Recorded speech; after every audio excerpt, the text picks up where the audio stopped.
change my thumb.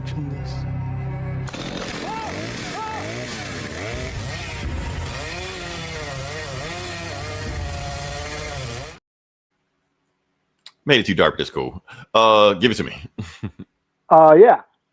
The following contains offensive language and spoilers.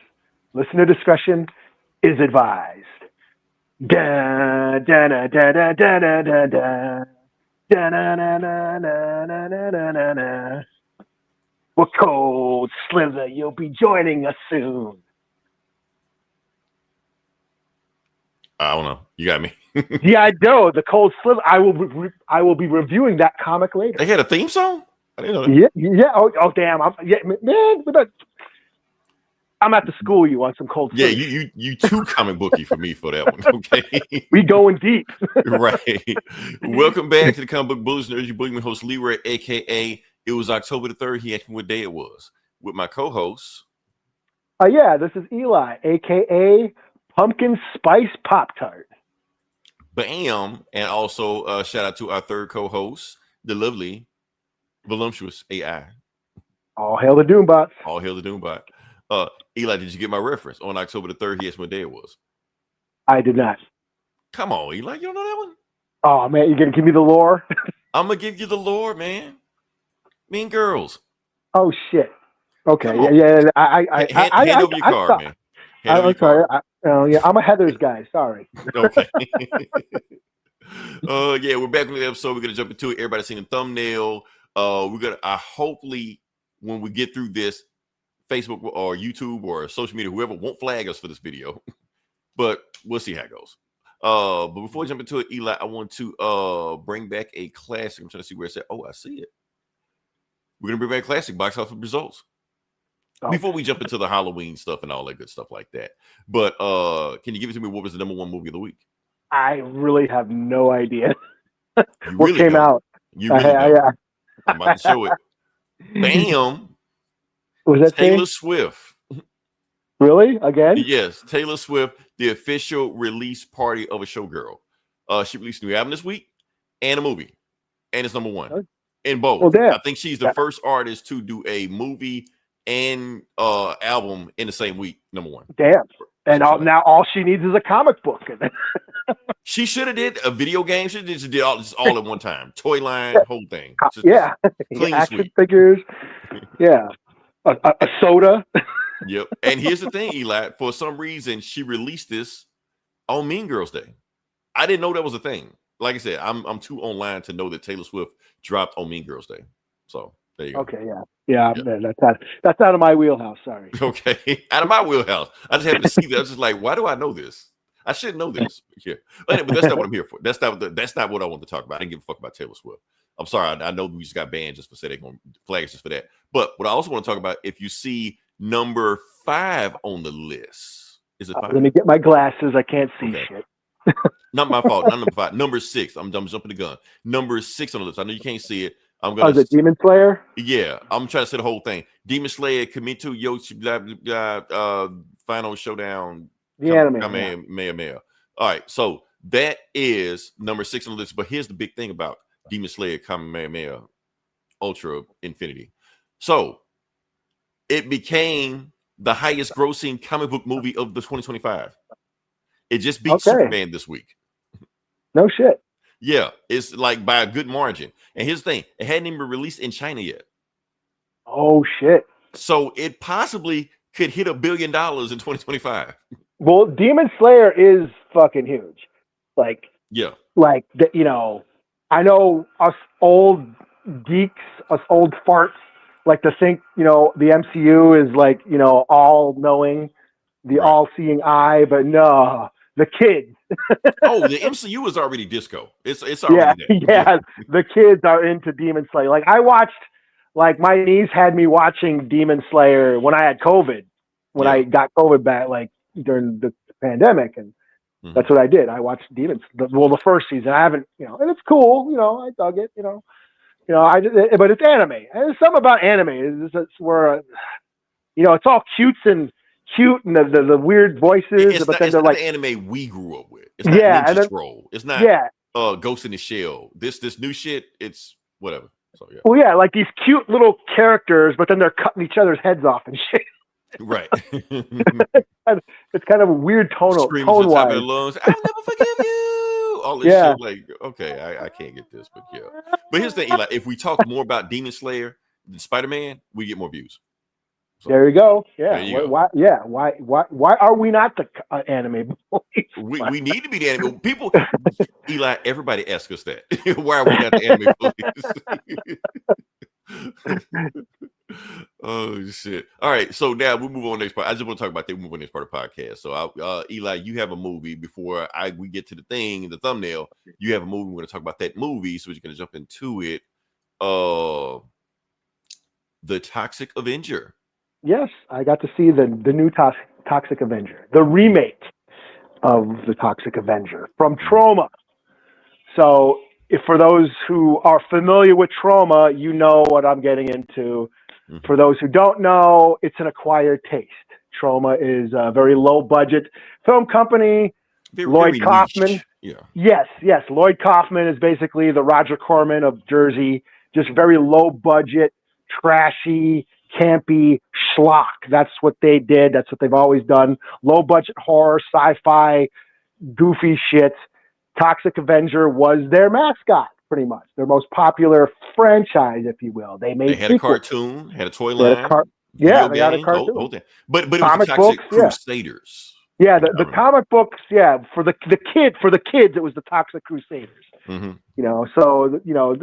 The Toxic Avenger was like a janitor who gets tossed into some toxic waste and mutates into this crime-fighting monster superhero. And that's pretty much the concept.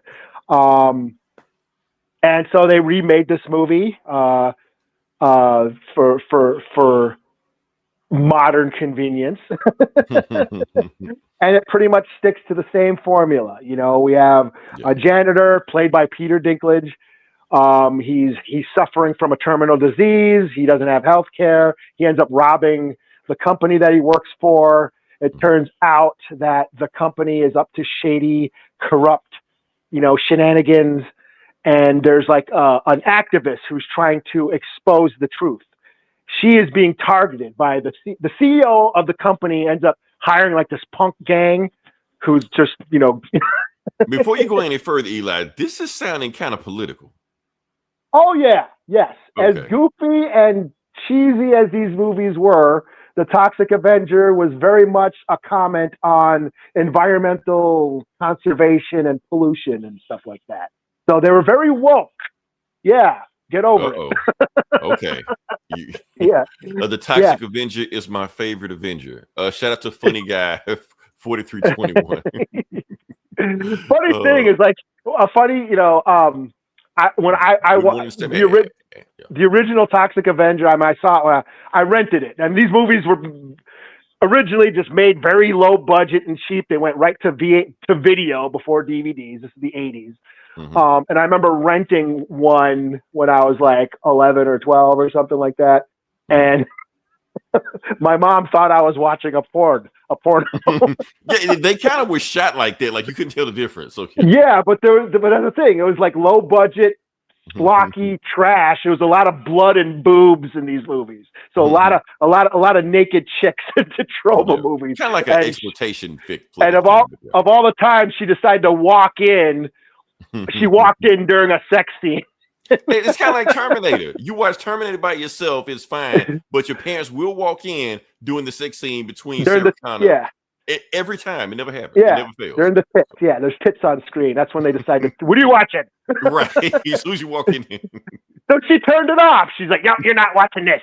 And she turned off the Toxic Avenger. So I had to wait till they went to, that's what I would do back in the day. I'd wait till everybody went to sleep and I'd sneak downstairs and watch shit when everyone was like in the middle of the night while everyone was asleep. Oh, you had to make sure you had your button on the previous channel, had another channel loaded up just in case. Sitting right up to the TV, had the TV volume down as low as you could so you didn't wake anybody up. So yeah.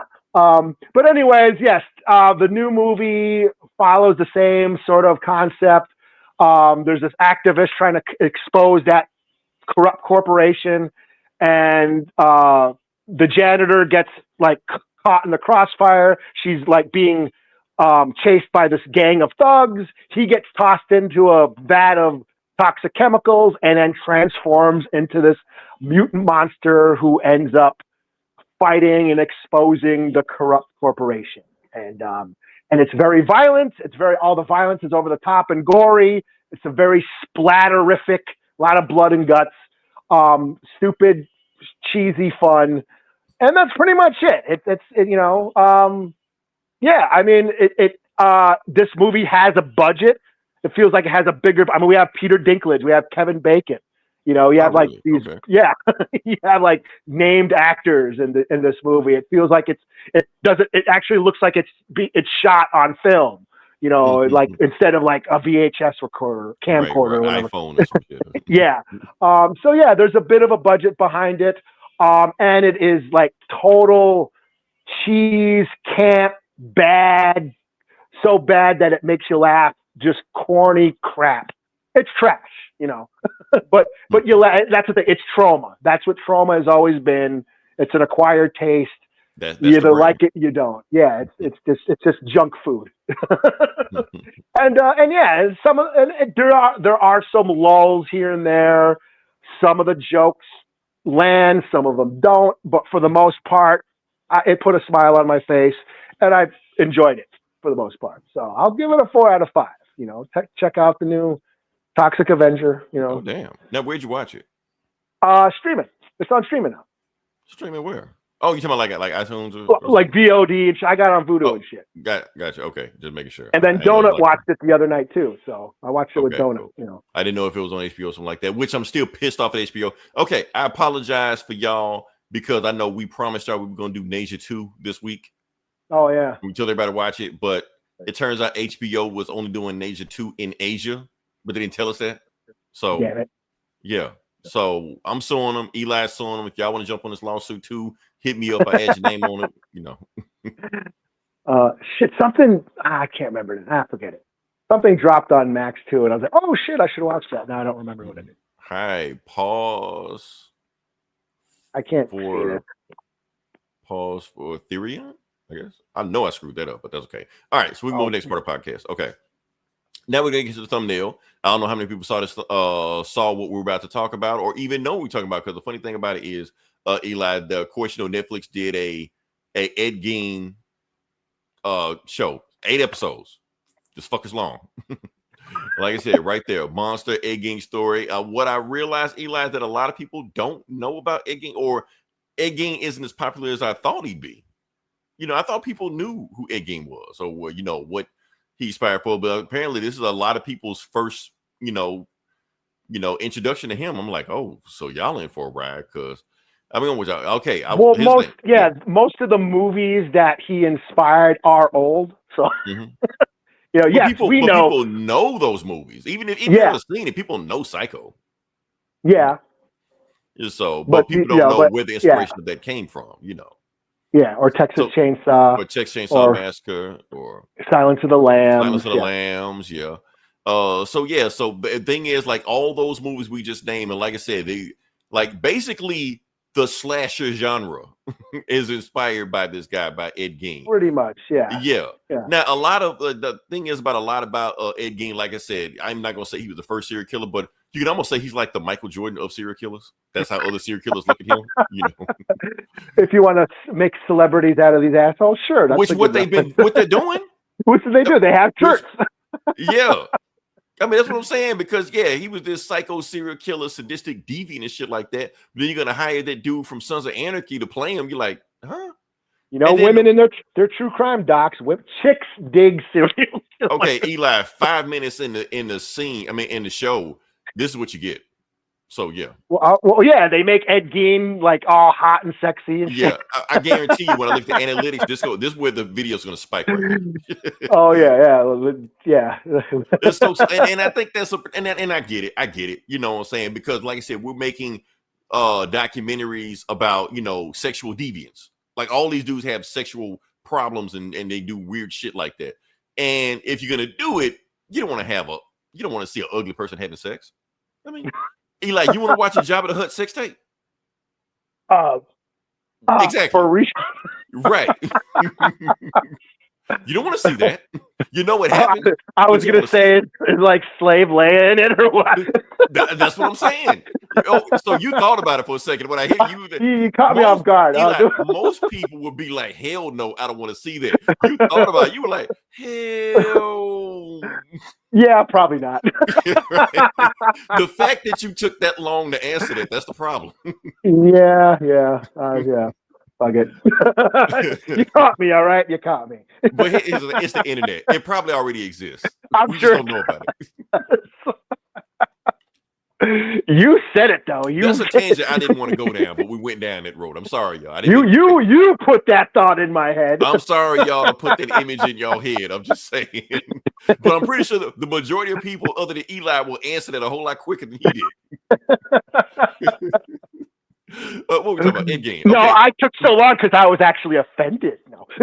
Okay, right. Good save. I was taking a gas. I was like, good save. Me watch porn? Like, oh, clutch my pearls. Oh shit! All right, and back to Ed Gein. Okay, like I said, now if you don't know about Ed Gein and you haven't, honestly, I'm not gonna even tell you about Ed Gein because I watched this whole thing, Eli. You watched all of it? I watched the whole thing, all 8 episodes. Well, God bless you. Yeah, this is some of the sickest shit I've ever seen on TV. Okay. This is the sickest shit I've seen since I watched the Ed Gein documentary when I read it from Blockbuster. When I first heard about it, back in the 90s. Okay. I got this shit by accident. I think I was watching I thought I was reading Psycho because it had Psycho on it. I was like, okay, it's Psycho. Maybe it's behind the scenes of how they made the movies like that. Nope, it was not. It was about Ed Gein. The whole thing was about Ed Gein. I'm like, how long is this thing? It's an hour and a half about this crazy fucker. And then they show video and photos of stuff he was doing and tapes of what he would confess to. I'm like, this is the sickest motherfucker ever. And then you start throwing all the stuff you said, like Psycho and like Texas Chainsaw Massacre. Just a brief thing about it. I'd say that. So, look at this motherfucker. This ain't Ed Gein. This is Anthony Perkins from Psycho. Yeah, Norman Bates, who is from there. Also, like this. I'll come back to Janet Leigh in a second. But damn, I didn't get the thing I was trying to get. Did I get it? I didn't get it. Fuck it, don't worry about it. What I was trying to do, and I completely lost my train of thought, is that the movie isn't, the TV show isn't just about Ed Gein. Because like I said, everybody knows Ed Gein. If you don't know Ed Gein, Google it real quick. Just look it up. There's a bunch of documents, stuff like that. But it wasn't just primarily about Ed Gein. It was about Ed Gein, sorry about that, inspirations or what he inspired. Like I said, when we're talking about Psycho and we're talking about Leatherface and all the stuff like that. Then, like I said, when we talk about Psycho, and this is where I want you to jump in, like I know you're going to jump in whether I tell you to or not, is that you could argue that Psycho is the first slasher. It invented the slasher. So Alfred Hitchcock, and Alfred Hitchcock was such a big deal back then. Like he just invented the slasher. Before then, I ain't gonna say before then. Well, after then, he also invented the spy genre. Like them early James Bond movies, they were just ripping off his spy movies. He basically set the emphasis North by Northwest and the Man Who Knew Too Much. Dow M for murder. Murder. The Man Who Knew Too Much. The Man Who Knew Too Much. And I've said this before. Mission Impossible 2 is a direct ripoff of Notorious, the Alfred Hitchcock movie. Same dialogue, same everything. So So the thing is, but when he dropped Psycho, that's how people didn't know you could do stuff like this in the movie. Like before him, you had monsters. Creature from the Black Lagoon, Frankenstein, Dracula, stuff like that. You had monsters in horror movies. Now you have real people acting like monsters. Yeah. And that was the thing. Everything. Yeah, that pretty much, you're right. It's before that, it was monsters, aliens, ghost stories. That was pretty much the horror movie genre.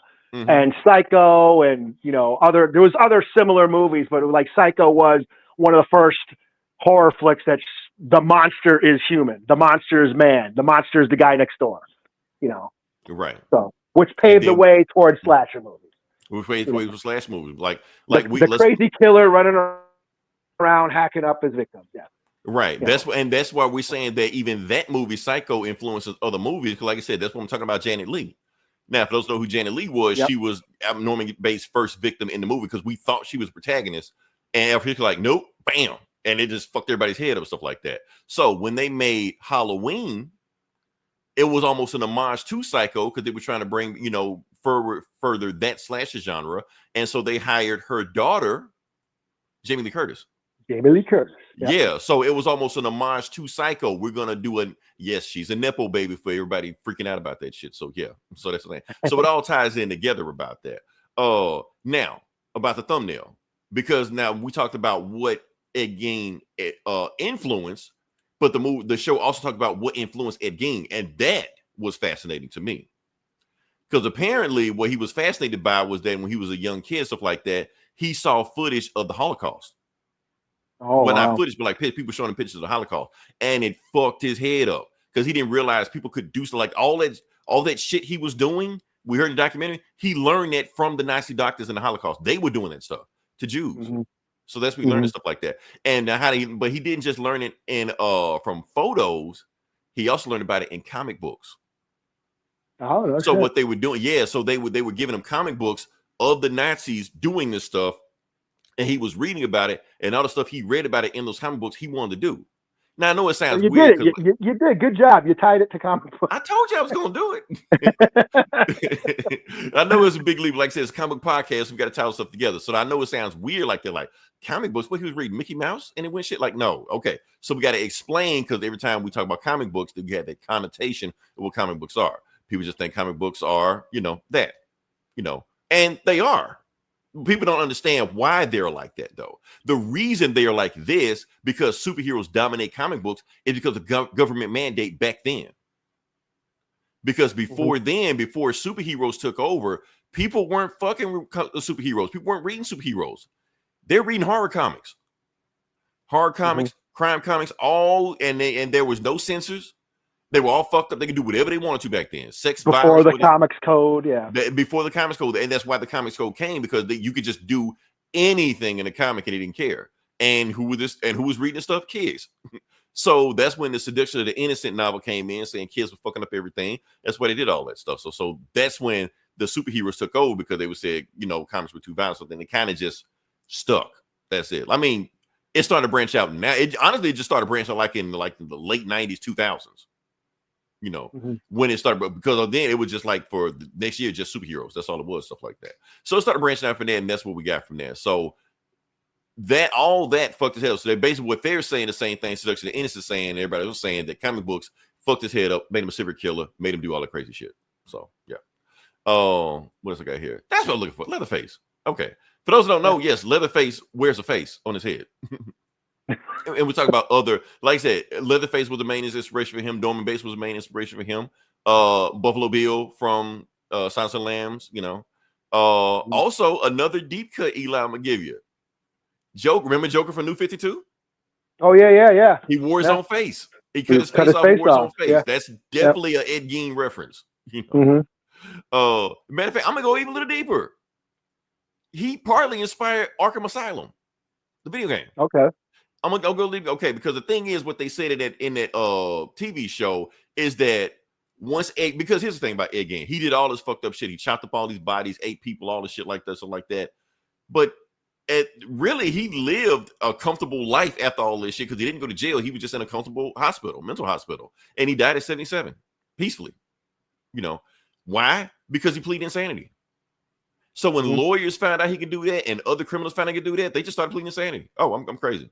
Send me to a spa or some shit like that. Don't put me in populate cell block 1 and no shit like that, a general population.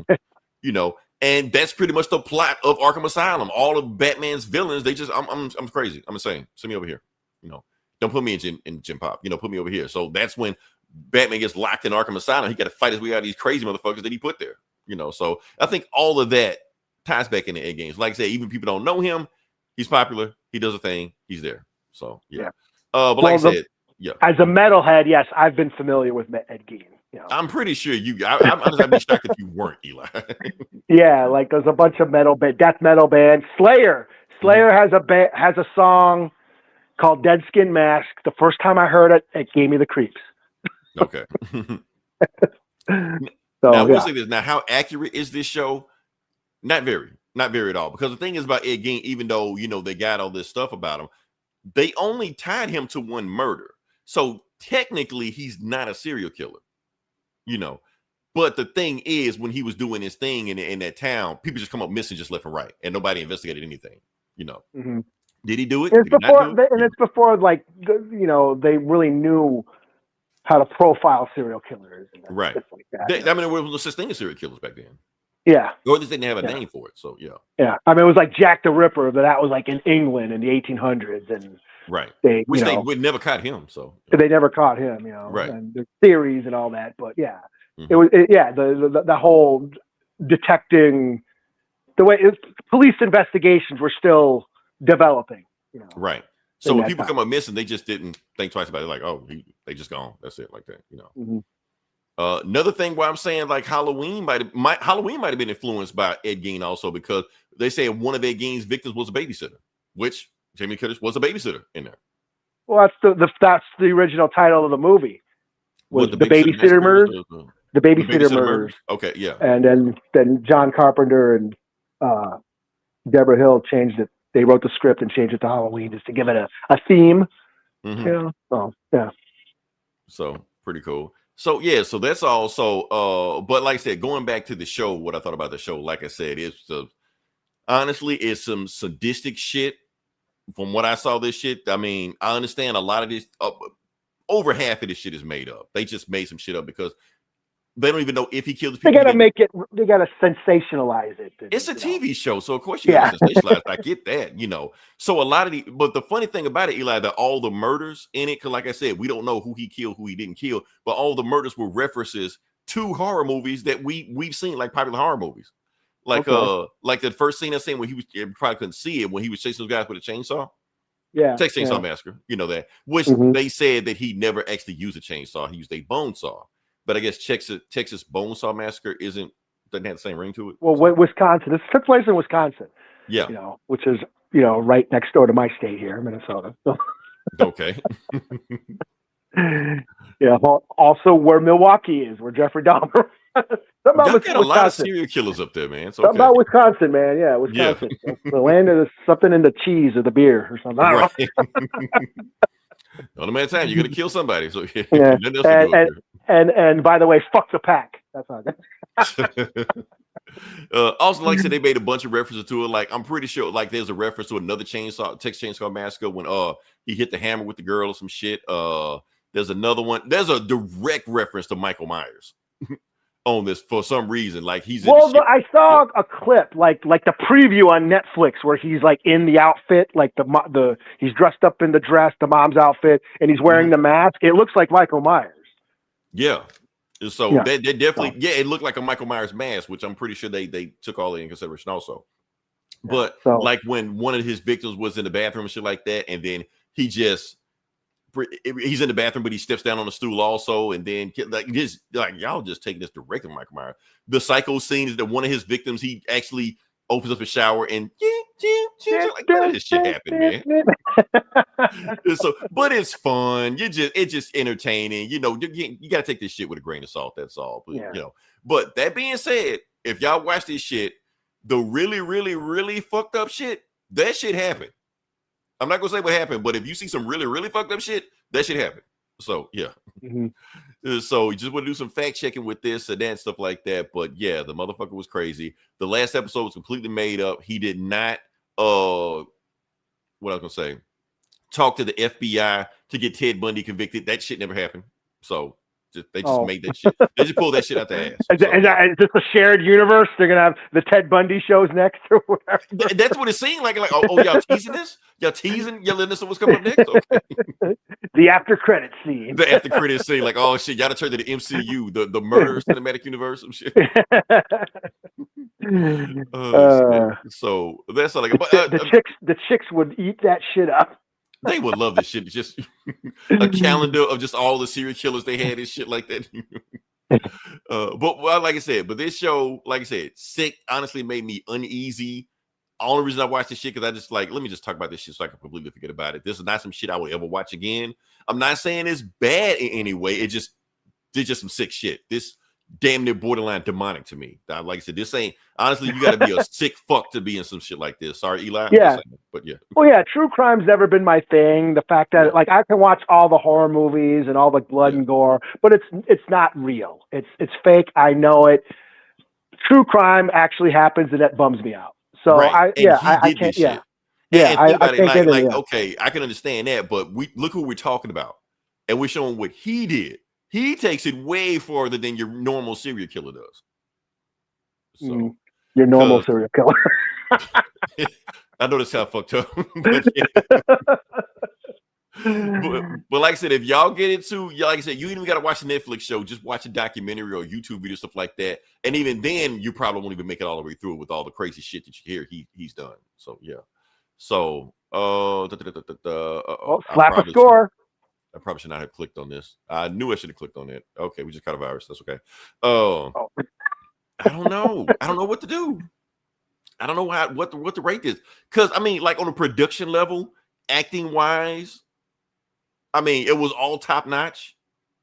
But the subject matter of it is, and just the fact that they're romanticizing and sexualizing and fetishizing one of the most sadistic mass murderers in American history, you know. So I don't know, man. I don't know how to rate this, Eli. I don't know. I'm trying to.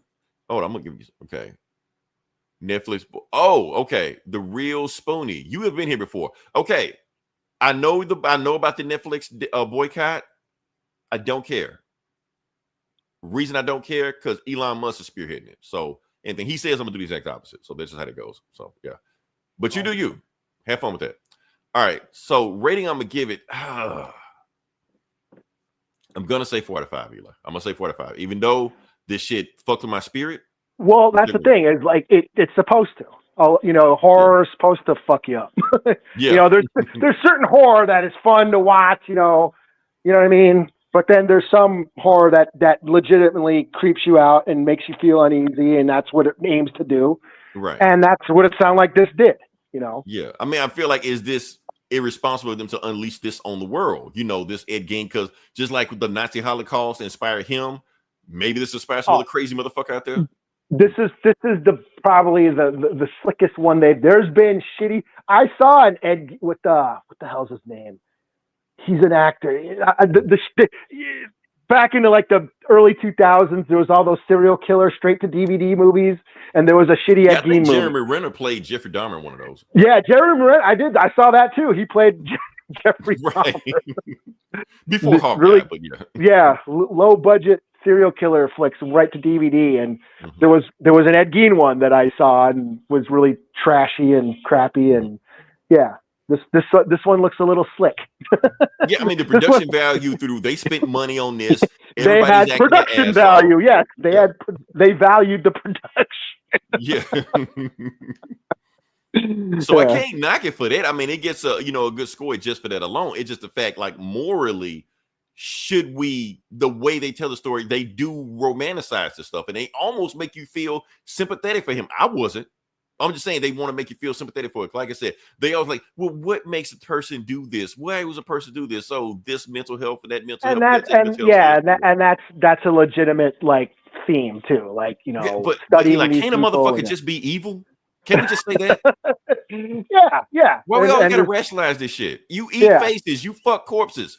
I don't care what mental health you had. You're evil. You know how we are. We all think the villains are cool. Like we live vicariously through their sadistic deeds. But at one point, there's always something they do that, okay, they step over line. Like we all love Killmonger. Killmonger was right until he shoots his old lady and then tries to start this race war and world domination. Okay, now I was rocking with you at first, but now you're going to your head. You know, another thing. Yeah, okay. They always cross the line. Same thing with Magneto. Magneto is right, but he wants to like genocide all of humanity. Like, right. You know, but damn, he can inspire. Now here's the thing: a movie that I'm going to talk about that I know everybody hated, including me, but it kind of proving their point with shit like this making their point. Joker 2. I know nobody's seen it, and the people that did see it, but the whole point about that movie is when you wrote the problem with romanticizing killers. That was the whole point about it, serial killers. Yeah. So Yeah. yeah. So Or Natural Born Killers, from the '90s. Thank you. Give me a good movie. Okay. That that pretty much was the theme of that movie. How they made celebrities out of serial killers. Yeah. Yeah. And they're doing the same How the thing with media this. exploits the crime and the violence for ratings and all that. And shit, Robert Downey Jr. was in that movie with as the sleazy. Did I leave? You kind of went Am I out. here? You kind of went out, but yeah, you're back now. Okay. Okay, yeah. So, but no, I just said Robert Downey Jr. played the sleazy TV show host, kind of exploiting the real life events, and kind of sensationalize everything, romanticize it. Yeah. I don't agree with it, but I mean, like I said, it's a free country. That's what Jimmy Kimmel fought for. So that's what we're here. If you don't like it, you don't got to watch it. You ain't got to watch it. The government can't shut it down. You can just not watch it. So that's Don't read it. Don't look at it. Don't listen to it. If it's something you don't like, don't. Yeah, you don't. Right. You don't. Anybody you don't have to like I said, anybody that sees this knows whether or not they want to see this. And if you do what you want, or don't, Yeah. So if you want to boycott Netflix. Not for this. It's a whole nother thing for that. Something to do with Jurassic Park, which I'm not even gonna get into, but yeah. Oh damn. Okay, yeah. I'm not gonna get into it, but yeah. That's fine. All right. So yeah, so can we move on to the next part of the podcast? I don't even know where we're going from this, but sure. Oh yeah, Eli, you're up. Am I up? You're up. Give me a second. Give me a second. He'll filibuster for a second. Let me. Okay, go ahead. Okay, we got a special surprise for y'all. Okay, I'm gonna filibuster for a second. We're just gonna filibuster because, like I said, it's the first week of Halloween. So the first week of Halloween, technically, I don't do anything on this podcast. I'm normally gone. I'm normally in the background smoking cigarettes, something like that, while Eli takes over because it's Halloween. This is his month to just ramble on and just give us all kind of lore dump and Halloween and stuff and everything. So he has a surprise. So this is now his time. He's up. He has a surprise for y'all. I don't know where he's at, but I'm pretty sure he's going to come back. And I'm trying to filibuster as long as I can. And he's still gone. Okay. So yeah. I guess I can talk about more about Ed Gein. So I'm tell you some crazy shit that happened on this TV show. Like I said, the dude. Oh, are you back? Thank you. I was about to explain what Ed Gein did. Oh no, I'm almost there. Oh, you're still going. Okay, so I do got to talk about it. Okay, all right. Talk about Vidja games or something. I don't know. I can't because I got a Vidja game station coming up, but that's okay. We're gonna talk about it. Okay, all no, right. I think I'm good. You good? Okay, I do. Okay, all right. Before you go, I gotta set you up. I gotta introduce you. Oh, not introduce you. Okay. People know who you are. All right. So, like I said, this is gonna be we're gonna say this is the first annual, even though we've done this for like 100 years, so like that. It's the first annual Eli Halloween Hootenanny. Give you a little intro. Yeah. Yes. Every October, I'm the horror guy. I'm a horror fan. Leroy, not so much. I do the horror. I'm here for more support. So yeah. Yeah. We usually have this, in the month of October. It's Halloween season, so I do some spooky, spectacular horror Halloween hubbub. Hootenanny. Jack-o'-lantern jamboree, whatever you want to call it. Monster Mayhem, Eli's Monster Mayhem segment.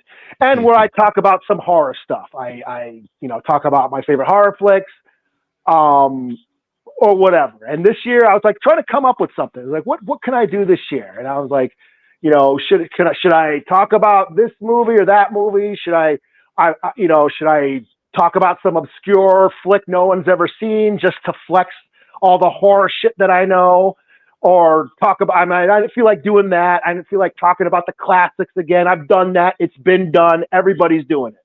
I was like, you know what? Halloween is like supposed to be fun. Halloween's a fun time. Let's party.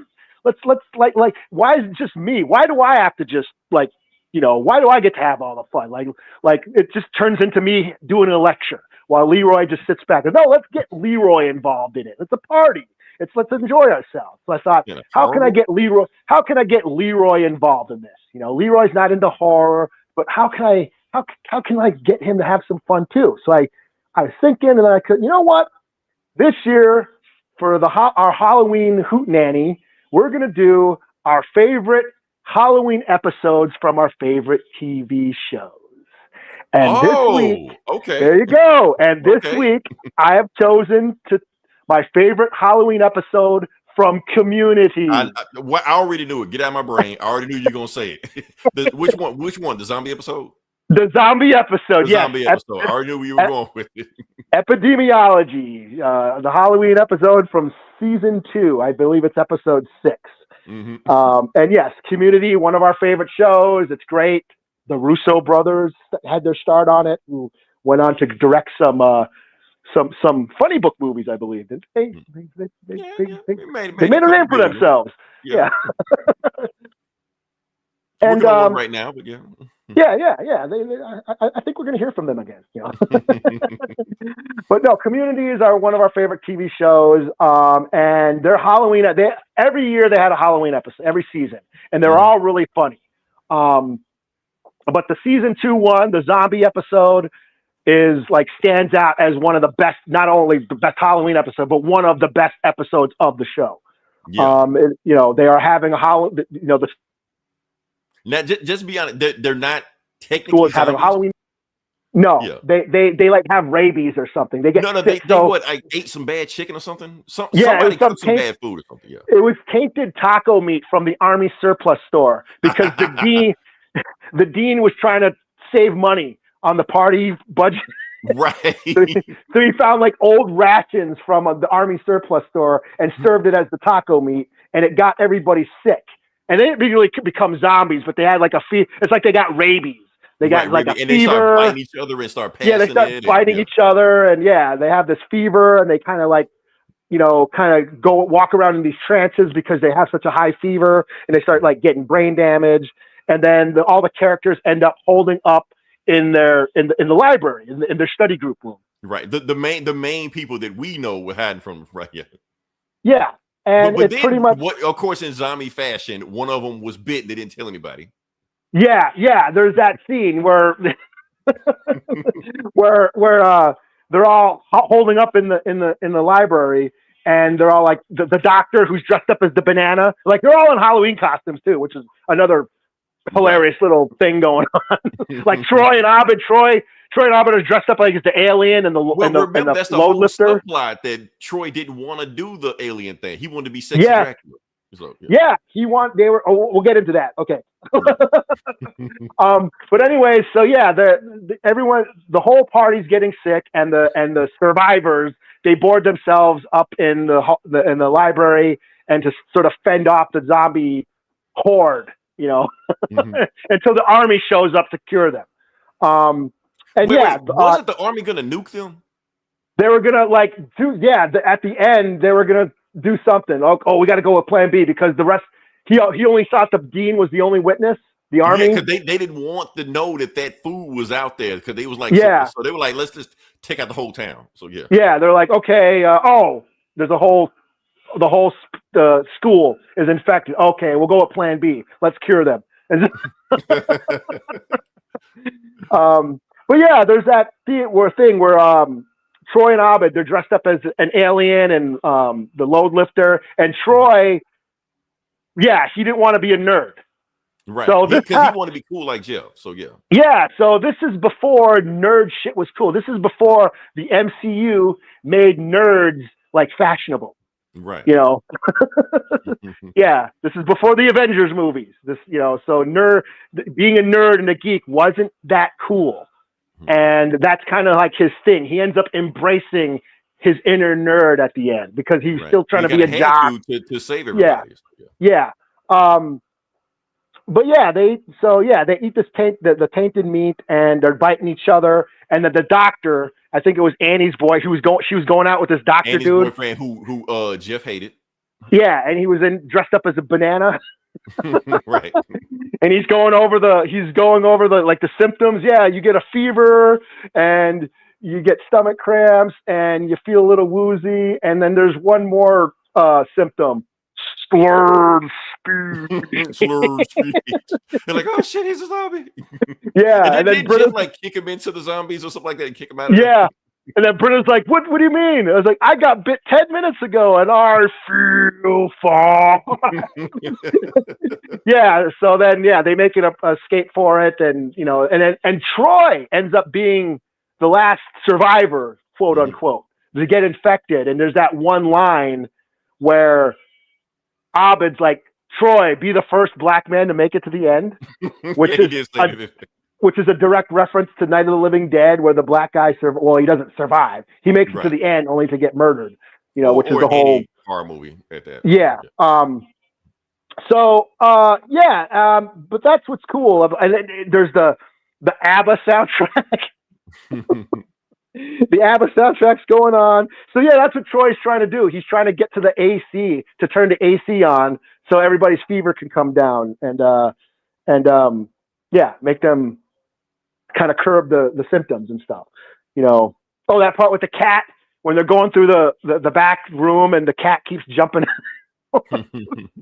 What's up with that cat? Is somebody throwing it? And and then Chang bangs Shirley. That and that was a whole subplot that goes through the whole, because they don't know who the baby daddy is. So, she gets pregnant, and it could have been Chang's baby.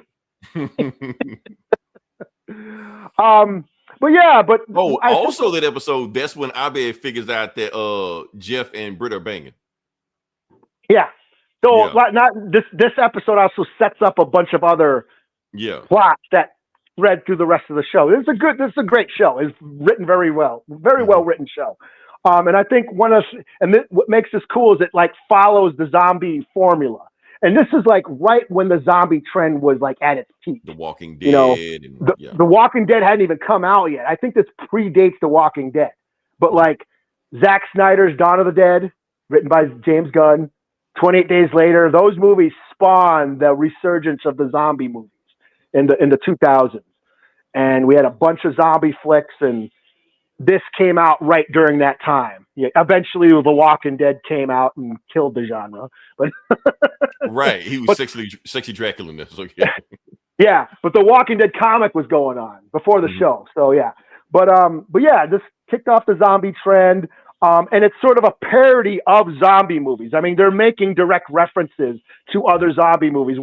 When Annie gets dragged through the window, that's like right out of Shaun of the Dead, like that same shot, and it just follows the zombie formula, the zombie movie formula of the outbreak occurs, the survivors board up in one location and are like under siege, and tension rise, and then they start getting picked off one by one, and then they make a break for it. And one lone survivor, which is Troy at the end, again, a reference. He's the only black guy, and it's a direct reference to Night of the Living Dead, Right. So this is just a great episode, and all the Community Halloween episodes are great. The one where they're telling the different stories. Yeah, they're trying to find out who's a serial killer. So. Who's insane? Yeah, who's psycho. Or the one where they all are. Yeah, and it turned out except Abed. Abed was the only sane one. Wasn't right? Yeah, or the one where they're going around and they get locked in Troy's mansion. Or not Troy. Pierce's, that was like Pierce's mansion. 4. Yeah, that's kind of Okay. This one started kind of dipping a little bit, but Yeah, or even the first season when Pierce dressed up as Beastmaster. And Abed was Batman. Yeah. Yeah. So I mean that's check out Community. It's a great show, but also the Halloween episodes are great, and the epidemiology is probably my favorite Halloween episode from Community. And that's what we're gonna do this month. We're gonna talk. Next week we'll have there's all kinds of cool Halloween episodes from TV shows, Simpsons, Brooklyn Nine-Nine, Modern Family, Roseanne. Roseanne did have one, yeah. Superstore. So we can brainstorm and pick and choose our favorite Halloween episodes. That's what we're gonna do this month. Okay. So let me know ahead of time. I'll watch it because I remember that Community episode just because I watched it so many times. But next week, let me know and I'll watch it at times. And on Peacock, if you check under Peacock has a Halloween horror section, and if you click on it, it gives you all the movies, but then it'll go into TV shows too.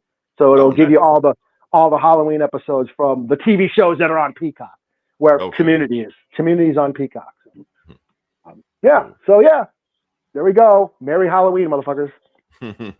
Nice. Okay. All right. So now we're gonna move to the video game section. Okay. All right. So very quickly, just jump into it. Just me pissed off about Xbox again.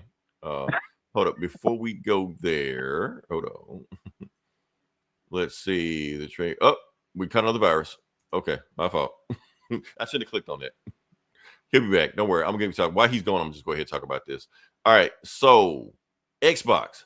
So another thing, what they've done is that they've raised their prices again. The Xbox Game Pass Ultimate. So right now, if you don't have Game Pass Ultimate and you want to get it, it is $30. $30 to get Game Pass Ultimate. Hold on, let me see what we got. Nope, I'm not clicking it. I'm clicking it. We have FOMO, fear missing out. Okay, hold on. Okay. There you go. Get it. Yeah. I was just over here. Embarrassed. Computer, that's all. All right. So, thing what I'm pissed off about Xbox, they're raising prices again since last week. Game Pass Ultimate is $30 a month now. Ultimate. What is Ultimate now? Ultimate is the one that you do cloud game and let you get all the games like day one. It was okay $15 at the beginning of the year, $20 2 weeks ago, and that was $30. So yeah, and it just happened to be right before Call of Duty comes out. So they're gonna make sure. Oh, shit out of us. Okay, I'm not clicking that. So that's all that's pissed about. I was just letting people know that if you wanted to upgrade your Game Pass Ultimate, it's there. And people are saying like, but what about the other one? They gave you other benefits with the other. I don't fuck the other benefits. I don't care. All I care about is $30. I gotta pay. They're more expensive than Netflix now. The Netflix highest tier. That's too much, Xbox. You got crazy. Another thing, what they're saying, I don't know. This is a rumor. People saying right now, they're pretty much saying that Xbox is getting out of the console game. Like the Xbox and the S, they might start even sending those back. You can't even buy them anymore. Like you might see something like that. So yeah, like not even worried about the next thing. They're just getting rid of what they got now. And that's the thing is I want to get the new Shinobi, but I'm like, should I get it on Xbox or my Switch? And I'm like, I don't have the new Switch. I got the old Switch. But is it on a new Switch or the old Switch? I mean, is it gonna be a Switch? I don't know. Like, but I see it on the Xbox X. But I'm like, if they're gonna start if I get the game and then they're gonna start jacking up the price for my fucking Game Pass. Yeah. Like, but are you gonna buy the game or are you gonna get Game Pass? Or are you just gonna see what's on Game Pass? Well, no, it's not on Game Pass yet. It's just for purchase right now. Okay. Really? So I gotta buy it. Like I gotta buy the game to play it. Okay. You know? All right. So I mean, you get on Xbox. I mean, it's not online or anything like that. So you just buy it and just play it. So yeah. I guess. I don't know. So all right. There's a Movie Next Part podcast. All right. Okay. Like I said, we're here. We kind of flew through all this stuff. Like I said, this comic book bulls. We're talking about comic books. You jump into it. You let me go first. Do whatever you want to do. Whatever moves you. Well, should I do Absolute Superman? That's the one that's pulled up. Go for it. Okay. Absolute Superman. That was like Ra's al Ghul, like massaging his shoulders, some shit. I can't remember what was going on in the poster, but yeah. Well, this is number 12. Okay. So the Absolute Universe, Darkseid has been doing something, has created a dark side universe, the Absolute Universe, with the absolute versions of all our heroes. This is the absolute version of Superman, where he's Superman, but he's changed. He's a little younger. He came here when he was a teenager. Right, not a baby like he was before. Yeah. He's and so this this issue starts out. So he escaped. He escaped Lazarus. He escaped Brainiac because Ra's al Ghul has Brainiac, and it was like torturing Superman. Well, he's escaped. Like Lois Lane and Jimmy Olsen, they work for the Lazarus Corps. They're like, they're militia, and they help Superman escape. And he flies them back to Kansas, to Smallville. Oh, did make sense. So he can't fly in this universe? Yeah. Okay, yeah. Cool. All right. And basically most of this issue is just a flashback of Saul, his cape. So he's got an AI cape. Mm-hmm. It's like this AI program from Krypton that his Kryptonian parents, Jor-El, he developed this program to like guide Kal-El while he's on Earth. It's an AI program, but it's his cape. and it's like a spawn camp. It can morph and do all kinds of weird shit. And it's a flashback of how it guided Kal-El while he first came to Earth, and taught him about Earth and taught him about Kryptonian history, and kind of just watched over him, his during his first years he was on Earth. That's what most of it is, and sort of inspiring him and comforting him and all that. And then we cut to Lois Lane and Jimmy Olsen. They're at a diner in Smallville. Lana Lang is the waitress, and the whole crowd or the whole diner is like surrounds them. They're like, you work for Lazarus Corps. You guys, this corrupt corporation run by Ra's al Ghul. And they're like, yeah, we used to, but we didn't agree with what they were doing with Superman, so we helped them escape, and he brought us here. They're like, oh, well, if you're a friend of Superman, you're a friend of ours. Because we see what they say about him on the news. The news slanders his name. They say he's a terrorist. He's an illegal immigrant here to ruin the country, blah, blah, blah, blah, blah. The usual stuff. So, yeah. Yeah, that shit. All the bullshit propaganda bullshit. But we know who Superman really is because he lived here. So we know what he's done for us, and he saved so many lives. So, yeah, if you're a friend of Superman, dinner's on the house, And so they go back to Superman like, oh, hey, they, free dinner for us and shit. Jimmy's all like, hey, we got free food and all this shit. And I was like, okay, cool. Well, we got to get ready because Ra's al Ghul's coming. And then it shows Lazarus Corps. They're moving in on Kansas. They're moving in on Smallville, and they got a whole army of peacemakers, helicopters, tanks, and giant robot mechs all, marching towards Smallville. And that's where it ends. It's called The Battle of Kansas, Part 1. Okay. We got an arc coming. Yeah, pretty cool. Pretty cool. Got a little bit of a little slow with all the flashbacks and the sentimentality, but it was cool. Getting to that emotional core of Superman and what his purpose is, and giving him hope, how he got hope from Saul. Which in turn inspires him to inspire others. So yeah, there's that whole theme going on. But yeah, this is cool. Like, they haven't lost me yet. Yeah, I'll give it a 4 out of 5. Cool. All right. Bloop. There we go. All right. So the first book I'm going to see, you did an absolute book, right? Okay. Since you did an absolute book, I'm going to do an absolute book. Is this that evil one? Yeah, the absolute evil. Did you read this? I did not. I was gonna, but I said it. Crazy ass book. Matter of fact, what you just did kind of ties into this. It's all connected. I heard about like what it is now. I did hear about. They kind of like spoiling the shit out this book. Like, clips are everywhere. Yeah. Right now. So yeah. Yeah. There's supposed to be a big status quo coming for everything. I guess big status quo. Or you kind of like let it know, or it's almost like a recap of what's been going on. Yeah, I think it's setting up this big event that's happening. This is going to lead to a big absolute event thing. Or was it that KO or some shit? Or what is it? Yeah, but I don't know if that's absolute or the regular universe or both or whatever. I don't know. Yeah. Still kind of confused on the direction of going to that, but it doesn't matter. We're right here. Right now, we got absolute evil that we're going to talk about. So yeah. In this book, we get the formation of the Absolute Justice League. It finally happens. So yes, I heard about this. Yes, you heard about that. Nice. So let's go to it and see what happens. So the book starts off with, okay, so basically superheroes were a thing in the Absolute Universe back during World War II when they needed them, to help win World War II. When World War II ended, they no longer needed them, and they kind of got rid of them. So the first thing they did, like Hawkman, they brought him in the room, and they say, okay, Hawkman, you did your thing. Now you work for us. You got to tell us who you are. We don't have a secret identity anymore. So what you're going to do, you either do that or you quit. You're like, I'm going to join y'all. Here's my secret identity. Here's the information on all the superheroes that I know. And yeah, that's what happens. So then we get Oliver Queen, the absolute Green Arrow. We get him. And he's having a conversation. He's on the phone with Roy, which I imagine is Roy Harper. Speedy, his sidekick in the regular universe. I guess he's just cool here. So he's talking to him and basically telling him what's going on is that, yeah, I'm supposed to go on this meeting today, but I ain't going to this meeting today.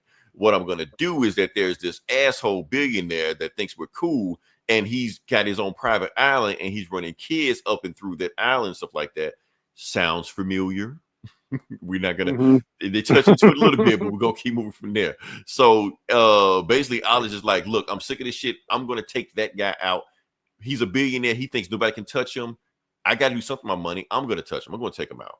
And yeah, that's it. So we go to Hector Hammond. Hector Hammond in the regular universe is the Green Lantern villain. He was the main bad guy of the Ryan Reynolds Green Lantern movie, if anybody remembers that movie, which I'm pretty sure nobody does. But anyway, he's here. He's going to an important meeting. He's there. They take his cell phone so in case he can't do anything. And when he gets there, he sees the Legion of Doom, the absolute Legion of Doom. And let's do a roll call. So you got here Ra's al Ghul, Superman's villain in this universe, Veronica Cale, Wonder Woman's villain, somebody Thawne, I guess Flash villain, but Thawne, that's all we need to know, and the Joker.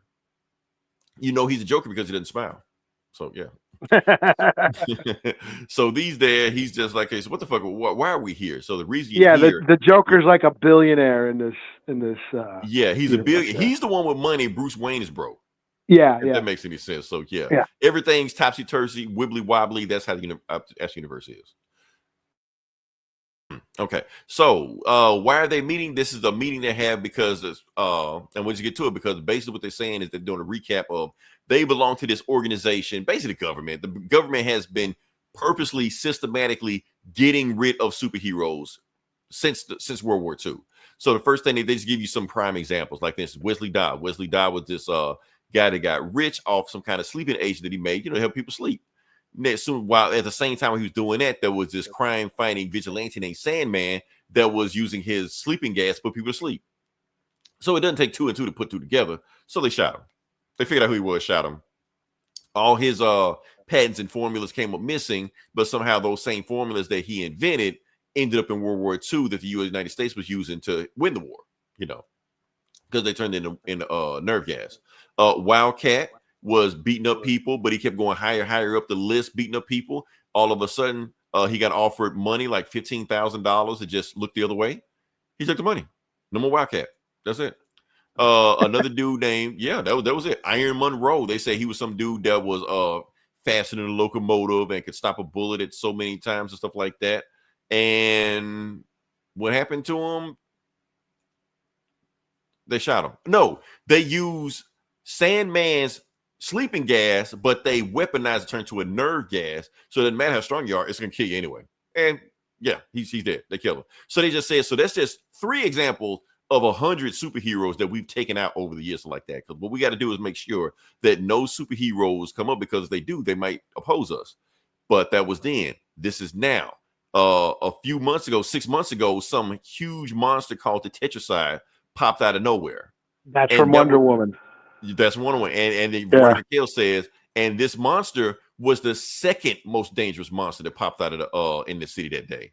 The most dangerous one was Wonder Woman. Yeah, that's when she turned into a Medusa, a Gorgon. That's what she said. She said that's what she did. She turned into Medusa, took it out. Like I said, and not only did she do that, she was bossing around the soldiers, telling the soldiers what to do. So that makes her more dangerous than just all the power she was doing. Like, that shit was dope. Yeah. Like, who is she to tell people what to do when they supposed to shoot her on sight? She's inspiring people. She's influencing people. That is the dangerous superpower she has, not the other shit she's got. That. Then Roz, this guy, Superman. This guy been popping up, stronger than that Iron Monroe guy, way stronger than him. And he's also doing the same thing where he's taking down these big, powerful things, stuff like that. And he's influencing one of our soldiers to ignore protocol from the Brainiac algorithm to write her own story in her own words. Who told her to do that? Talking about Lois Lane. So yeah, so he's influencing people, and that's what they're scared of, not the superpowers, that they're influencing people.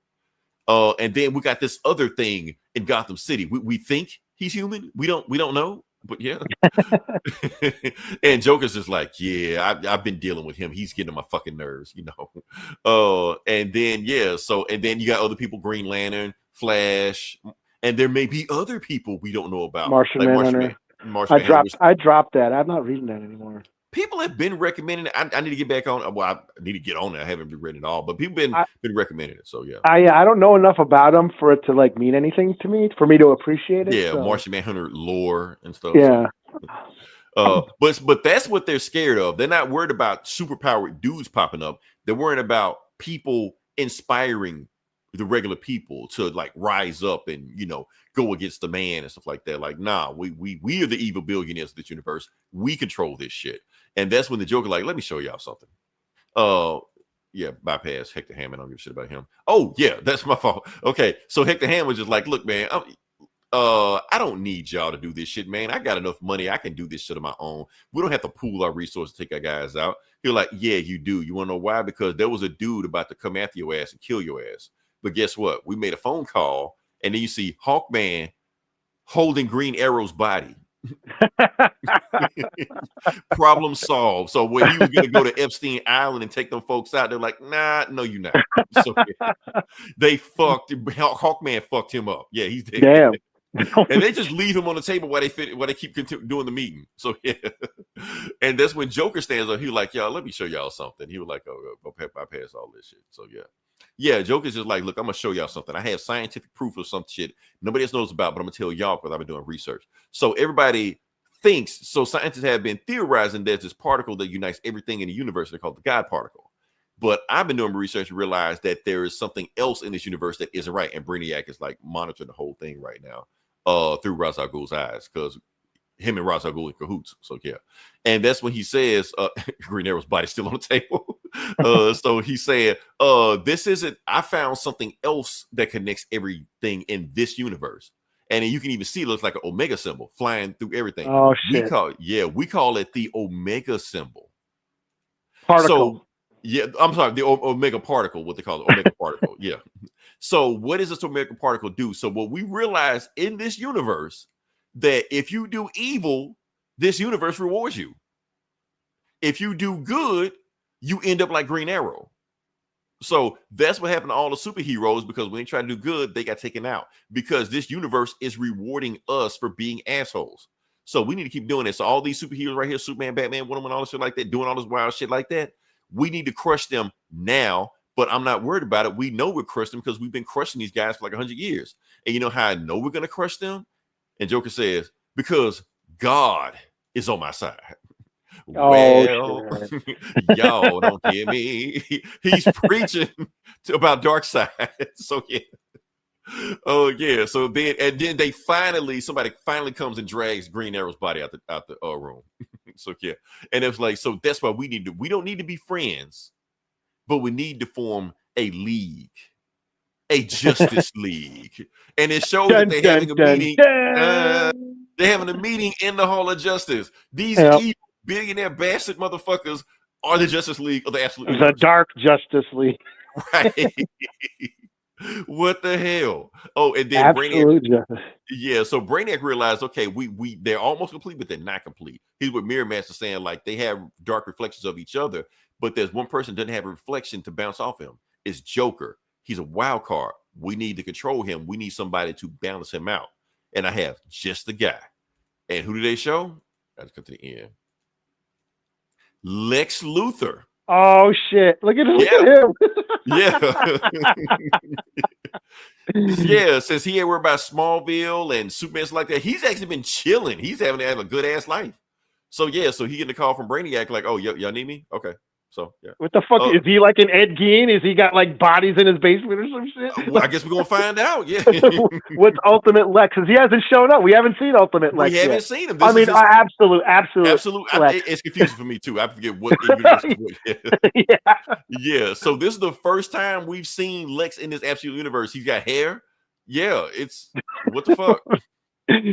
So this book, Al Ewing wrote this. Of course. Yeah. So this is a crazy ass story, man. It threw me for a fucking loop. Like, okay, this is the Justice League? What? And they know Darkseid is real? Like, what the hell?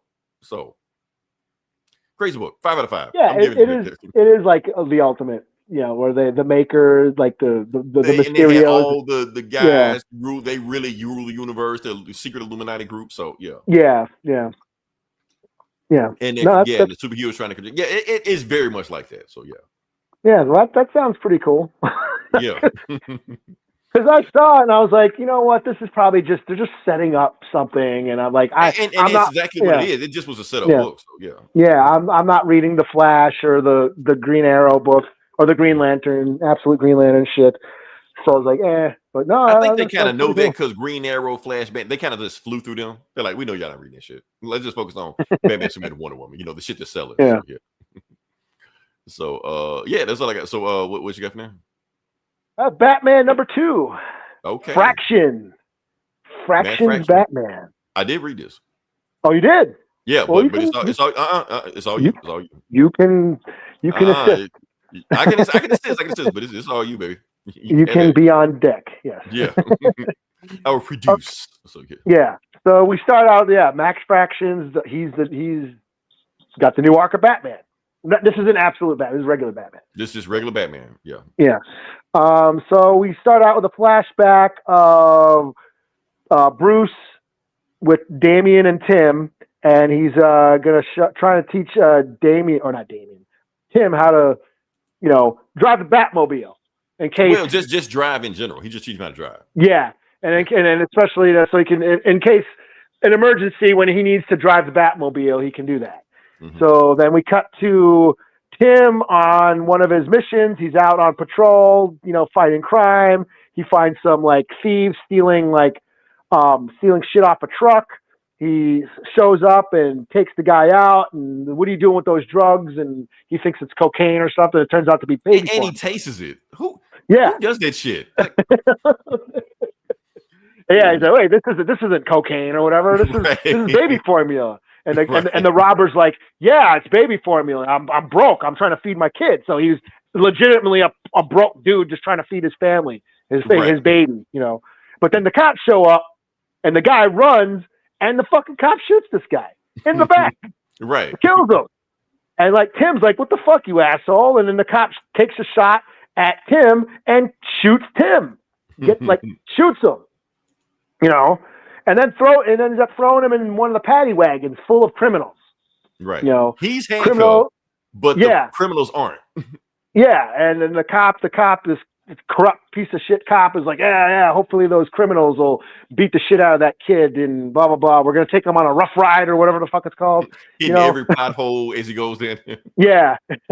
But meanwhile, Tim breaks free and he ends up beating the shit out of everybody in the paddy wagon and shit, And then Batman ends up showing up to free Tim. And then the shitty cop pulls the shotgun on Batman. Like, you bad, hey, it's Batman. You're under arrest, blah, blah, blah. And then his partner's like, dude, this is Batman. He's on our side. And the cop is like, pretty much, a bootlicking asshole. No, he's law and order. The cop pulls the gun on his own partner. Yeah. He's like, he's got to obey the law and, and all this shit. And he's a vigilante. Are you on the vigilante side? And all that shit. So that the fucking cops end up shooting each other. Right. And, and then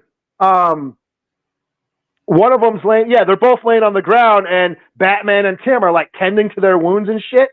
And he fixes the asshole cop's wound, and the fucking cop grabs a shotgun and shoots Batman in the back of the head with the shotgun. Right. Fucks him up. And but Batman, he's got the armor. It fucks him up, but he's not dead because of him. It didn't kill him, but even with armor, a shotgun to the head, it's gonna. Yeah, to the back of the head is getting fuck him up. So he's all disoriented, and Tim's got to help Batman back to the Batmobile, and here's his chance to drive the Batmobile. And so Tim's driving the Batmobile. They end up escaping, and then we cut to Commissioner Vandal Savage. Mm-hmm. And he's like, oh, someone murdered the cops. So one of the cops must have died. I don't know which one. The other one. The one, not the shotgun guy, the other guy. The cool cop? The not asshole cop. Right. He got shot. He still got hit, even though Batman tried to save him, but yeah. Yeah, so this is what Vandal Savage was waiting for. He's okay. This cop was murdered by Batman. So now he holds it like a batarang and stuff. Yeah. Yeah. So now, all points APB on Batman, and that's where it ends, to be continued. So yeah, this was cool. Like I said, I'm back on Batman. This is cool. 4 out of 5. Dug this shit. Yeah. Somebody been asking Jorge Jimenez, drew this like that. Is he a top 5 Batman artist? I haven't made my list. I don't know. I'm one of these days I'm gonna sit down and make a list. He's one of them. Fabok, I think. Yeah, Fabok, Capullo. Capullo's top of the list. I mean, if we're gonna go old school, like Neil Adams and all that shit, but like now, Neil Adams shit still holds up. That's how crazy it is. Yeah. But like now, it's like Jimenez, Fabok, Dimly, of course, when he decides to draw shit. Right. And what's this dude? Murphy, the White Knight guy, Batman White Knight. Yeah, Sean, yeah. Gordon Murphy or whatever. That dude's cool. Yeah. I don't know if that's 5. Probably not 5. One day we're gonna sit down to that. But cool shit. Yeah, they do. That's some cool shit. Yeah, but Jorge Jimenez, and like I said, I don't know where he ranks in there, but he's in there. So yeah. So all right. So what do we got next? Is it on me? I guess on me because it's on you. Okay. Okay, you took my last book. Hell. Oh shit! I'm done. Are you? I'm not done. Oh, you gonna do your retro? I'm gonna do my retro, but I'm gonna save that for last. I'm gonna let you go next. Well, this last one is the Cold Slither, G.I. Joe Cold Slither. Mm-hmm. So Cold Slither, for the deep cut G.I. Joe fans, Cold Slither was the metal band that Cobra developed to try and brainwash the youth and get them to join Cobra. That's how you do it. And and it was on the car. It was an episode on the G.I. Joe cartoon, and it was Zartan and the Dreadnoks were in the band, and they actually had a song, and that's the song I was singing at the beginning of the show. We're cold. So that song was on the original cartoon. Okay. Yeah. You kind of messed me up because when I looked at it and I wasn't paying attention, I was like, "Is that cocksucker? What the hell is that? Like, the hell is he reading?" So it kind of fucked me up at first. I was just like, now that I look at it, without my glasses. When you just breeze past it and they're like, whoa, what comic are we reading? Okay. So Cold Slither was Zartan and the Dreadnoks playing cheesy butt metal. It was back in the 80s and back during the Satanic Panic when, metal was a scapegoat that was causing kids to do heinous acts and all this shit. Comics was at first, and then it went to metal. Yeah. Then it went to rap music. So yeah. G.I. Joe got in on the fad, and let's have Cobra actually do that. Cobra will brainwash kids into joining, their terrorist organization through metal. That sounds political, but yeah. Yeah. Whoa. So this is 40 years later. And this comic is basically like a parody almost. It's almost like a Behind the Musics episode, or like Where Are They Now? It's like some interviewer going around like, hey, Cold Slither was a band back in the 80s. But they hit that, this really big popular song, but then they broke up, and so he goes around finding all the members, all the like Zartan and all the Dreadnoks, and where are they now? And I thought it was funny. Ripper, he's in Minnetonka, Minnesota, which is right in your neck of the woods, a suburb of Minneapolis, where all the rich folks live. Yeah, Lake Minnetonka. That's the bougie rich folks. You must purify yourself in the waters of Lake Minnetonka. Yeah, Minnetonka. It's a Dakota word for meaning great water. But it's gentrified into that's where all the rich folks have their boats and shit. But that's where Ripper's living. He has a family and shit. I think Cork has a cover band. He's the only one who's still playing music. He's still got a cover band, and he plays old Cold Slither songs for wedding parties and shit. Zartan is teaching self-defense classes and shit. And then Buzzsaw. He's a college professor. He's teaching college. So they end up getting back together. Hey, let's get back together for a reunion. They do a reunion show. It goes viral. Everyone's, hey, this is an old '80s metal band, and they're back together to perform their great hit, their biggest hit, Cold Slither. And but then G.I. Joe, you know, they end up reversing the brain because this song was used to brainwash people.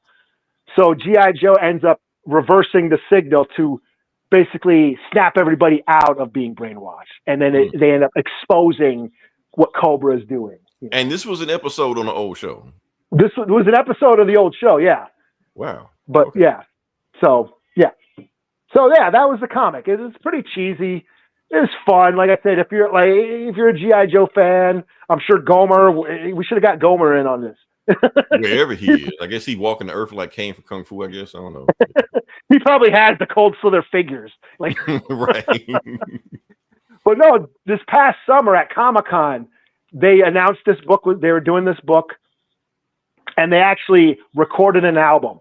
They actually got metal musicians to form a Cold Slither band and record a Cold Slither album. And some of the members of this band are from Exhumed, which is one of my favorite death metal bands. Mm-hmm. And these guys they sing about horror movies and shit, but they're nerds. They love comic books and horror movies, and they're just super nerds. So it's funny that that they actually are writing Cold Slither music. Mm-hmm. So what are we talking about? Yeah, this is a cooking show. So yeah. 45. It's not one of what we're talking about. What do you think we're talking about? But yeah, comics, yo. Yeah. G.I. Joe. The Satanic Panic. So Cold Slither, you'll be joining us soon. Yeah. So yeah, 4 out of 5, and that's it. That's I also read that Spider-Man Noir, but that was. Is that bad? Yeah, number 1. I thought it was it felt like a Deadpool comic. He was just talking shit the whole time. It felt less noir-y and more Deadpool-y. Yeah. You know, a lot of quips, a lot of Spider-Man quips, which I didn't expect from from the noir. He don't joke. That's not his thing. So. Yeah. It felt very Spider-Man jokey. So yeah. That's just the thing that like not even 2.5. Yeah. All right. So, like I said, we're going to keep up with the retro book. We're actually we're running through this pretty fast. Like I say, you decided pretty fast. We're on issue 2 right now. We're going to do issue 2 of Final Crisis. Like I said, the book that can't be reviewed, we're going to review it just because I like a challenge. So, yeah. All right. So, like I said, we're going to jump into it and boom, just say what we got. Final Crisis. So, the book starts off. So, we're in Japan and they're at a club and basically saying you can't be in a club unless you're super cool, not just superhero, super cool. So, the thing is, you got a whole bunch of. So, the number 1 superhero team in Japan is Super Young Team. They got the team. But they don't fight anybody. They don't have any superpowers. All they do is sell merch, show for events, and party hard and club. And that's it. That's all they do. So, yeah. Remember, Grant Morrison wrote this. So, yeah.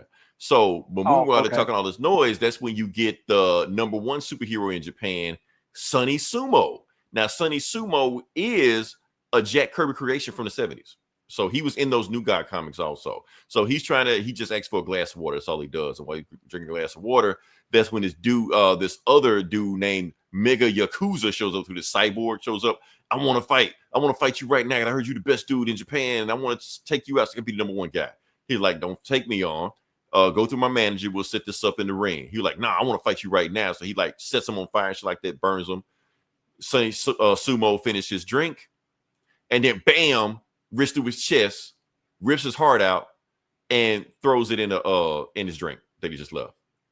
And he goes to So he goes to the bathroom, and he's still on fire. You know, everybody asks photographers like that. He's like, get the fuck out of here.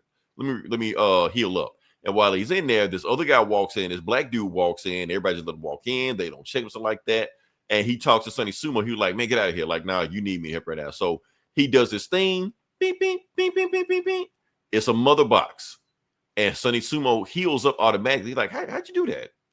He was like, oh, yeah, so let me tell you who I am. My name is Shiloh Norman, but you may call me Mr. Miracle. Oh, no, Mr. Miracle is a black dude. Jack Kirby did this back in the 70s. So before everybody think this is woke and stuff like that, and I've seen people showing that Mr. Miracle is black, because I think he's canon black now in the current New 52, whatever the fuck we in right now. When did Final Crisis come out? 2008. So that's almost 20 years ago. Almost 20 years ago. But Jack Kirby made him black in the 70s. Yeah. Well, Yeah, I'm just saying, yeah. 2008. That's before the term woke was ever created. So That's again, before the term, but they'll find a way. Right? yeah, they'll bitch, They'll bitch because anyway. that's all they do is bitch. Right. So Mr. Miracle, and technically it is Mr. Miracle. He's just like in this guy's body right now because he was saying what he's saying is that I have a mother box. That's what's healed you right now. There was a war in heaven. Darkseid won. He killed all the new gods. The only thing that survived is the mother box. That's it. It's just this little piece right here. But he's here right now, roaming the earth. We need to do something. We need to go find him. So, and he like, you come with me if you want to live. And yeah, they leave out of there. So that's when we go to that monitor that got sent to Earth last issue. And now he's working at Big Billy Burger. And he's just telling everybody that works there, yeah, so I used to be in heaven. And I was in charge of these multiverse, and I got fell to the planet, and now I work at Big Billy Burger. And everybody's like, yeah, I just want to get extra fries, man. I ain't asked for that bullshit. So he's like, don't worry. When I find out my secret word, I'm gonna get all my powers back, and we'll go from there. So yeah, so that's what and he's drawing images of other multiverse beings like Overman and Overgirl and Superman. Oh, and then Dan Turpin. Dan Turpin is beating the shit out of Mad Hatter. Because he found out the Mad Hatter gave all his hats to the Legion of Doom for some weird shit going on right now. He don't go right now. They're like, you gonna tell me where these kids are? I'm gonna kick the shit out of you. And he's like beating the shit out of him. Like he beat him so bad they show him in the band like, yeah, this is what he did to Mad Hatter in there. And then he turns to the mirror and he's just like, what the fuck going on? Like he looks cracked, almost like Darkseid. He's slowly turning into him. So yeah. So and he gets a ticket. And so anyway, he beats the shit out of Mad Hatter so bad that he tells him where to go. He tells me to go to Bloodhaven, even though Bloodhaven has been nuked. He's gonna go to anywhere to find answers. So that's when you get to this. So where are the superheroes in this shit? They're in Mars. They're gone. The reason they're in Mars because Martian Manhunter got killed. So they're having a funeral for him in Mars. So yeah, that's what's going on. Meanwhile, you got the Legion of Doom celebrating shit like that, and Lee was like, so you impressed yet, Luther? You're like, no, I ain't impressed. Who gives a fuck about Martian Manhunter?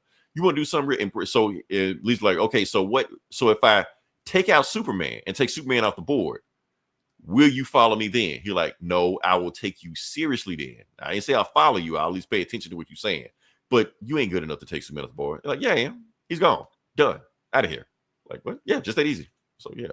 So then everybody leaves, stuff like that. He talked to Human Flame because he promised him that he was gonna kill Martian Manhunter. And he was like, man, I owe you big time. He's like, cool. Why don't we step inside here and let me tell you what you owe me? So, and then we see him. So now we cut to the Justice League. They're back in the Hall of Justice, and they're doing an autopsy on Orion. And that's when the Alpha Lantern pops in.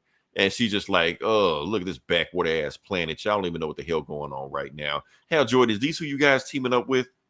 Is this why you can't do your job? Because you're hanging around these dudes so much? Their technology is so backwards. I bet they don't even know what happened to Orion. And Batman's like, he got shot. They're like, how you know that? They're like, I'm Batman. Like, if I know what a bullet wound looks like, this is trauma right here. So you're like, well, anyway, Hal Jordan, you're done for the day. Get out of here. So yeah, so then you got an investigation. John Stewart is still investigating the bullet that Batman told him to check out in the spot right here. And then his ring starts activating, and he's realized this radion technology. This energy kills new gods. He was like, oh, we're getting warm. So right when he's about to dig up the bullet, his ring cuts off. He's like, what the fuck happened to my ring? And that's when, bam, he gets stabbed by a Green Lantern. What Green Lantern? We don't know yet. And then she was like, now I'm going to take out your eyes, John Stewart, before you see what you shouldn't be seeing. And that's when, even though John Stewart don't have any powers anymore, he bursts through that thing and then punches that Green Lantern. And that's last we see of John Stewart in probably this whole thing. Meanwhile, Hal Jordan is asleep, and that's when the Alpha Lanterns jump in there like, Hal Jordan, you were under arrest for the murder of a new god and attempted murder of John Stewart. They're like, the fuck? I've been here asleep all day. And then Hal Jordan pulls out his ring, getting ready to stop them, and his ring don't work. You're like, what the hell going on? And then she just does some shit, and his ring just flies off of his hand. He's gonna like, you're coming with us. And then, yeah. So that's when Superman's just like, okay, Batman, you got this, even though I know John Stewart's in critical condition and Hal Jordan's under arrest. I got shit to do. Batman's like, what you gotta do? I gotta go to work.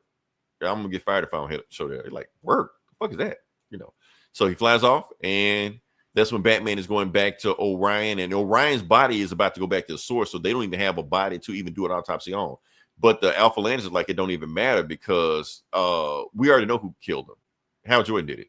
Like, Hal Jordan didn't do that shit. I'm like, oh, sure, you serious? Because remember when he was parallaxed, when he like killed all the Green Lanterns and went on a killing spree and all the shit like that? You don't think maybe he did it again? You're like, nah, he didn't do that. And that's when the Alpha Land started freaking out. She's taking over. They're taking over. And Batman looks at her palm, and it's an imprint of a Green Lantern imprint right there, one of the ring. And that's when Batman like, shut down the place. Shut down the Justice League and everybody get in here right now. And he's like, John Stewart got a strong ass right hook, don't he?